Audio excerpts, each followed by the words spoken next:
apresento uma série de 10 situações que precisam estar cobertas juridicamente para evitar processos e perdas financeiras relevantes.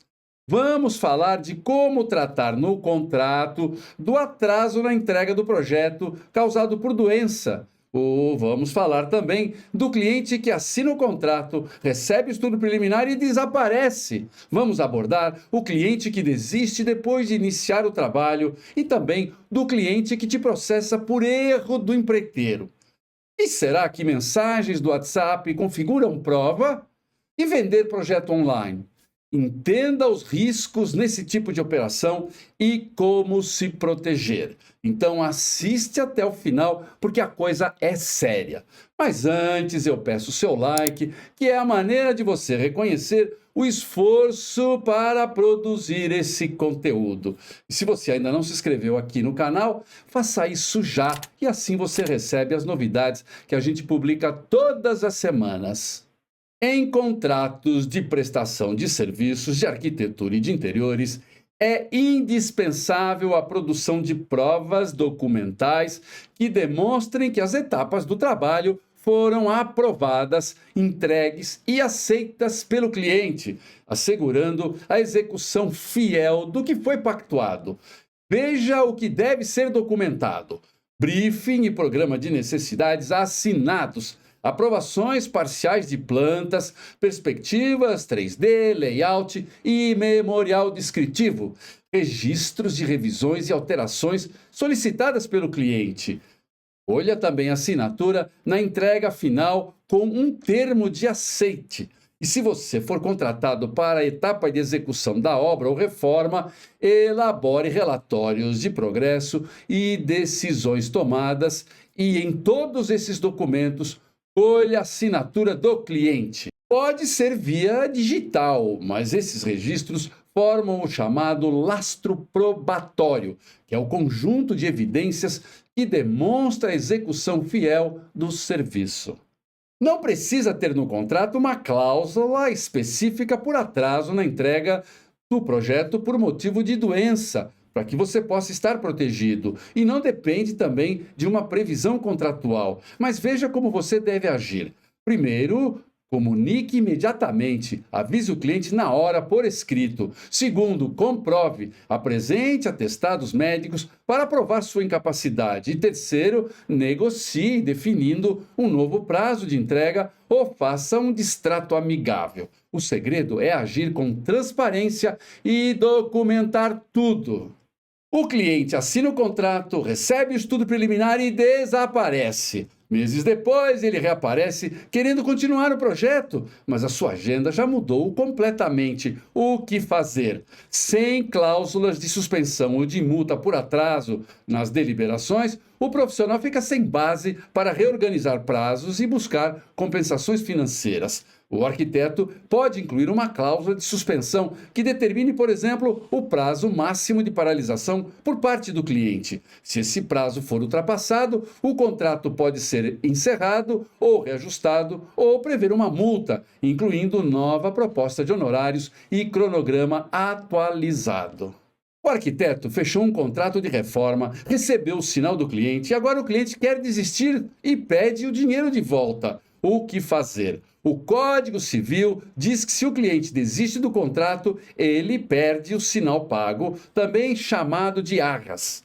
Isso só vale se 3 condições estiverem presentes. Primeiro, o contrato precisa identificar claramente que aquele valor é um sinal. Segundo, o contrato deve estar assinado. E terceiro, você ainda não pode ter iniciado a execução do projeto, ou pelo menos não de forma significativa. Para se proteger, você deve adotar 2 condutas básicas. Especifique o valor inicial, que é um sinal, e deixe explícito que, em caso de desistência do cliente, esse valor não será devolvido. E documente tudo. Guarde e-mails, mensagens, registros de reuniões. Se você já começou a desenvolver o projeto, registre o trabalho realizado. Contrato sem definição clara do que está e o que não está incluso no escopo do trabalho não impede que o cliente solicite seguidas alterações no projeto e outras tarefas fora do escopo. A saída é prever o aditamento de escopo no contrato. Essa cláusula estabelece que qualquer solicitação de modificação, ampliação ou redução do escopo de serviços originalmente pactuados, incluindo alteração de área, mudanças no layout, novas etapas, inclusão de projetos complementares, alteração do padrão de acabamento e muitas outras alterações, somente serão válidas se formalizadas por escrito entre as partes, mediante instrumento denominado termo aditivo ou aditamento de escopo. O cliente recebeu o estudo preliminar e iniciou a execução da reforma diretamente com o empreiteiro, sem autorização formal do arquiteto e sem projeto executivo. Como se proteger? Inclua uma cláusula expressa em contrato com o seguinte texto: este material constitui apenas estudo preliminar e não pode ser utilizado para execução da reforma sem o projeto executivo completo.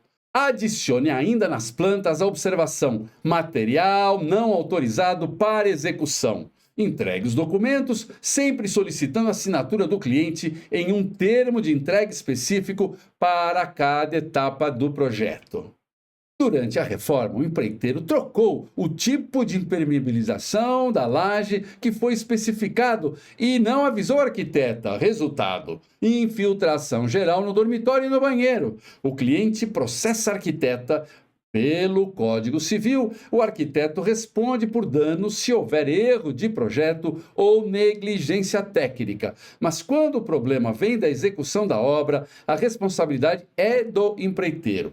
Já o Código de Defesa do Consumidor permite que o cliente acione todos os envolvidos, o arquiteto, empreiteiro e fornecedor, de forma solidária. Mesmo assim, se o arquiteto provar que não teve culpa, ele pode recorrer contra o verdadeiro responsável. Por isso, o contrato precisa ter uma cláusula clara, delimitando responsabilidades. Essa cláusula protege você de ser responsabilizado por erros que não são seus, mas não impede o processo, mas facilita a sua defesa. De acordo com o Código de Processo Civil, mensagens eletrônicas são consideradas meios lícitos de prova, desde que as mensagens e prints sejam confiáveis. Para valer de verdade, os prints do WhatsApp precisam provar sua autenticidade, provar que não foram adulterados. Só apertar print screen não basta. O ideal é fazer uma ata notarial em cartório, onde o tabelião atesta a veracidade das mensagens. Outro aspecto essencial é a identificação. A conversa tem que mostrar claramente quem está falando, nome, número de telefone e perfil das pessoas envolvidas, e destacar data e horário das conversas. As conversas, dependendo do contexto do litígio, devem trazer evidências como o envio de arquivos ou mensagens do cliente solicitando alterações ou aprovando o projeto, ou ainda eventuais menções a prazos ou valores acertados. A lei do direito autoral protege tanto a criação do projeto arquitetônico como do projeto de interiores, mas só a lei não basta. É o contrato que realmente protege o seu trabalho no dia a dia. O primeiro passo é incluir uma cláusula de autoria. Deixe claro que o projeto é seu e não pode ser usado, adaptado ou copiado sem sua autorização. Depois vem a licença de uso. O cliente pode construir somente a unidade contratada. Quer usar de novo em outro endereço? Tem que pedir permissão e pagar por isso. Inclua também a proibição de modificações. Nada de terceiros alterando o projeto sem sua anuência. E não esqueça da cláusula de crédito. Seu nome deve aparecer em publicações, placas e redes sociais. Afinal, reconhecimento também é direito autoral. Por fim, preveja uma penalidade. O uso indevido gera uma multa e indenização. A arquiteta captou o cliente para atendimento online. Fechou a reforma do living, lavabo e varanda. O projeto foi desenvolvido e entregue para o cliente, que cuidou da execução. Mas havia uma pedra gigante no caminho. O projeto partiu de uma medição equivocada, o que trouxe enormes problemas na execução. O cliente, transtornado, processou o arquiteto, que dançou na parada e teve um grande prejuízo. Onde está o problema?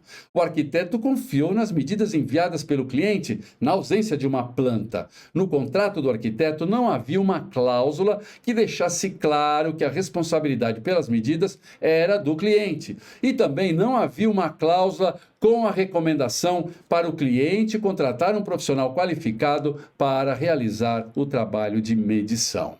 E assim chegamos ao final deste vídeo. Não esqueça de deixar o seu like. Obrigado por sua audiência e até a nossa próxima edição.